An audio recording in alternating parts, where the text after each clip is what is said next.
আমি এখন আছি গঙ্গার ঘাটে নবদ্বীপে, আর এখানে এসেছিলাম শ্মশান ঘাটে। মামার বাড়ি আছে এখানে, মামা বললো চল দেখিয়ে নিয়ে আসি। তো আমরা সবাই মিলে এসেছিলাম। আর সামনাসামনি দেখতে পাচ্ছ দুটো চুল্লি আছে, ইলেকট্রিক চুল্লি দুটোই। আর আমি তোমাদের পুরোটা ঘুরিয়ে দেখাচ্ছি। কেউ যদি আগে এসে থাকো তাহলে অবশ্যই কমেন্টে জানাও কে কে এসেছো আর কে কে দেখেছো। আজকে যাবো আমরা নবদ্বীপ মায়াপুর। আর তোমরা দেখতে পাচ্ছ আমি রেডি হয়ে গেছি। এই হচ্ছে আমার ড্রেস আপ, আর আমার ব্যাগ গুছানো কমপ্লিট হয়ে গেছে। এখানে সামনেই দেখতে পাচ্ছ আমার ব্যাগ ফুল প্যাকড হয়ে গেছে। আর আমরা 10:30টার সময় বেরিয়ে যাবো বাড়ি থেকে বেরিয়ে তোমাদেরকে দেখাবো ডাইরেক্ট ট্রেনে, কারণ আমি ট্রেনে ওঠার সময় তো ভিডিও করতে পারবো না, 2 মিনিট মাত্র ট্রেনটা দাঁড়াবে। তো চলো তোমাদের সাথে ট্রেনের ভিতরে দেখা হচ্ছে, লেটস গো। তো আমি চলে এসেছি ট্রেনের ভিতরে, দেখতেই পাচ্ছ এটা হচ্ছে আমার কম্পার্টমেন্ট। আর এখানে আমি এসিতে টিকিট পেয়েছিলাম, তার জন্য অবশ্যই আমাকে বেড শেয়ার করতে হয়েছে। সামনে একজন বসেছিল সারা রাত, উনি ওনার মতো ছিল, আমি আমার মতো জেগে ছিলাম আর ভিডিও বানিয়েছি। আর এই দেখছো ট্রেনটা চলতে শুরু করেছে আর প্রচণ্ড স্পিডে গেছে। খুবই ভালো লেগেছে ট্রেনের ভিতরে থাকতে। জেগেছিলাম আমি কারণ সকালবেলায় ঘুমিয়ে নিয়েছিলাম, রাতে জাগতে হবে। আর বাড়ির লোক ছিল S5-এ আর আমি ছিলাম S1-এ। তো আমাদের টিকিটটা কাটা হয়েছিল দুবারে, তার জন্য আমাদের সিটের এরকম অবস্থা। তো চলো, কোনো ব্যাপার না, তোমরা ভিউটা এনজয় করো। দেখতেই পাচ্ছ পুরো দিকটা একদম অন্ধকার, মাঝে মধ্যে একটু লাইট। আমি তোমাদের বলে দিই যে এই ভিডিওটা 4 মিনিটেরই হবে, কারণ অল্প অল্প করে দিচ্ছি, জানি না পুরো ভিডিওটা তোমরা দেখবে কি দেখবে না।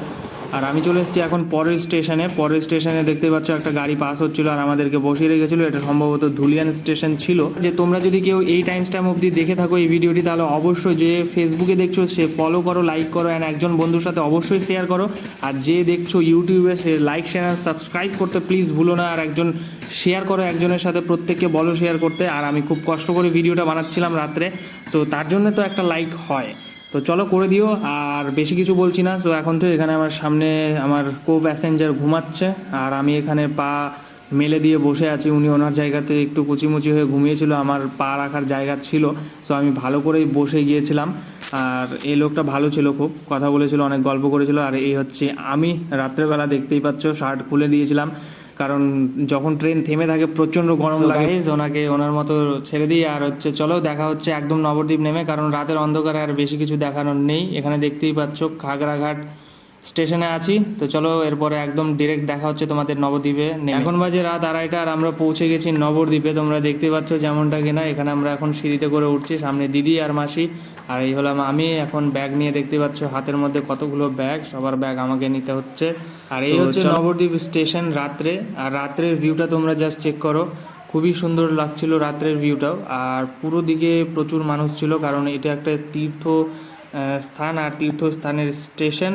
সো অবশ্যই মানুষ থাকাটা স্বাভাবিক। প্রচুর লোক এদিক ওদিক যাতায়াত করতো, আর খুব কলকাতা থেকে কাছে, তার জন্য আরও বেশি লোক ছিল। তো এখন মামা আসবে নিতে। আর চলো দেখা হচ্ছে একদম টোটোতে উঠে একদম সোজা যাব মামার বাড়ি। ফাইনালি মামা চলে এসছে টোটো নিয়ে এখানে আমাদেরকে রিসিভ করতে। আর এখন আমরা বেরিয়ে যাচ্ছি মামাদের বাড়ি যাওয়ার জন্য। আর বাড়িতে যেয়ে আমরা সকালবেলা যাব গঙ্গার ঘাটে স্নান করতে। তো অবশ্যই পুরো ভিডিওটা দেখো। আর কে কে গঙ্গার ঘাটে স্নান করেছো মায়াপুর এসে বা নবদ্বীপ এসে, কমেন্টে জানাতে ভুলো না। অবশ্যই একটা করে কমেন্ট করে যাও যে দেখছো ভিডিওটা। নেক্সট ভিডিওতে আসছে আমরা গঙ্গার ঘাটে যাচ্ছি। সো চলো নেক্সট ভিডিও অবশ্যই দেখো, নেক্সট পার্টে আমি তোমাদের দেখাবো গঙ্গার ঘাট আর আমরা স্নান করতে যাচ্ছি, সেই ভিডিওগুলোও দেখতে পাবে। আর কোথায় যাচ্ছি, কিভাবে যাচ্ছি, কি দেখলাম, সব কিছুই দেখতে পাবে। আর আমাদের টোটোটা এখন চলে যাচ্ছে। আমার ফোনের ব্যাটারি খুব লো ছিল, তার জন্য হয়তো ফ্রেম ড্রপ করছে, তোমরা হয়তো বুঝতে পারছো ল্যাগ করছে। লাইক শেয়ার অ্যান্ড সাবস্ক্রাইব, আর ফেসবুকে দেখলে ফলো অবশ্যই করো। তো চলো দেখা হচ্ছে নেক্সট ভিডিওতে।